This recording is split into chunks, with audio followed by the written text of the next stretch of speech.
আপনারা চাইলে আপনারা নিজেরাও এমন একটা ঘর বানিয়ে নিতে পারেন, কবুতরের জন্য অথবা ঘুঘু পাখি পালন করার জন্য অথবা বাজিঘর পালনের জন্য। আবার আপনারা চাইলে মুরগি এবং কোয়েল পাখিও পালতে পারবেন। আপনারা পুরো ভিডিওটি দেখেন, তাহলে বুঝবেন ঘরটির ভিতরে কেমন এবং বাহিরে কেমন। যেহেতু আমি বাজিঘর পালবো, তার কারণে আমি বাহির দিয়ে একটি পর্দার ব্যবস্থা করে দিয়েছি, যেন অতিরিক্ত বাতাস এবং বৃষ্টি না ঢুকতে পারে।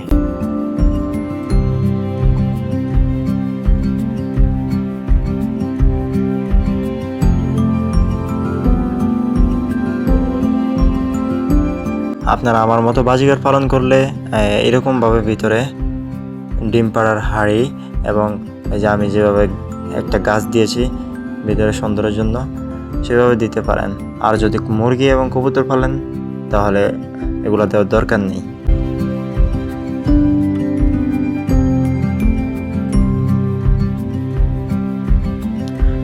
ঘরটির মধ্যে আমি একটি ছোট পুকুর বানিয়ে দিব, যেন একটু ন্যাচারাল ভাব হয়। তার জন্য নিয়েছি আমি এটা, একটু হালকা সাদা কালার করে দিচ্ছি এটাতে। একটু শুকানোর পরে নিয়ে আসলাম এবং দিয়ে দিলাম পাখির ঘরের একটি কোনায়, এবং দিয়ে দিলাম অল্প কিছু বালি।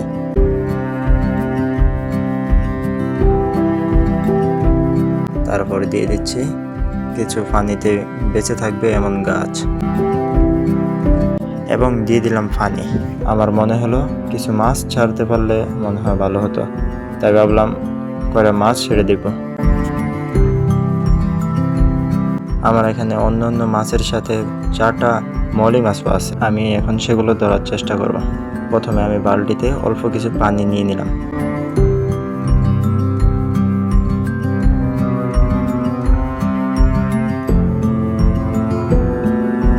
আমি প্রায় 10-15 মিনিট ধরে চেষ্টা করার পর আমি 4টা মলি মাছ ধরতে পারলাম, আর সেগুলোকে নিয়ে যাব পাখির ঘরে।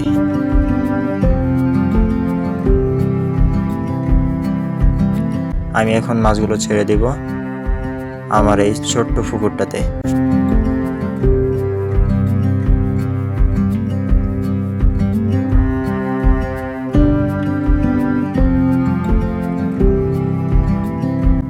ঘরটা বানানো পুরোপুরি শেষ।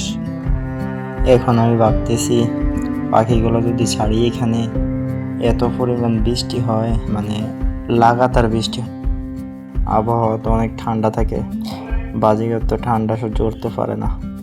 এরপরেও দেখি ইনশাল্লাহ ছাড়বো আজকেই। তো আমি বিকালবেলা একটা ছোট খাঁচাতে করে পাখিগুলো ধরে নিয়ে আসলাম এবং কিছু খাবার দিয়ে দিচ্ছি, কারণ এখনই তো ছেড়ে দিব পাখিগুলোকে এই ঘরে।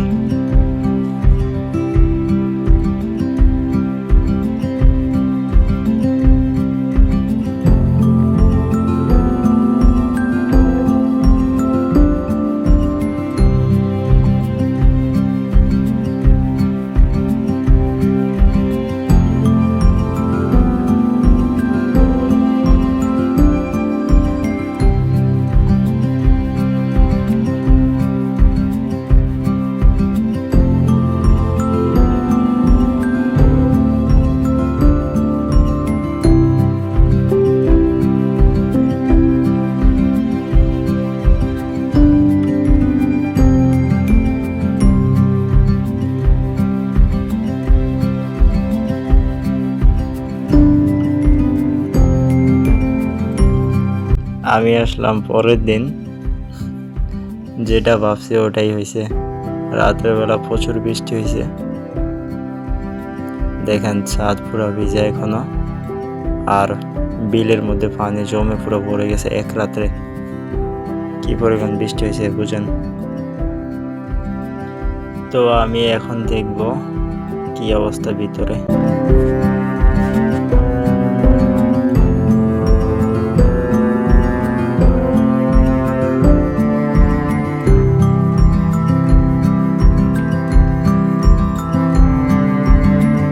চলেন আমরা দেখি ভিতরের কি অবস্থা।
ভিডিওটি এই পর্যন্তই।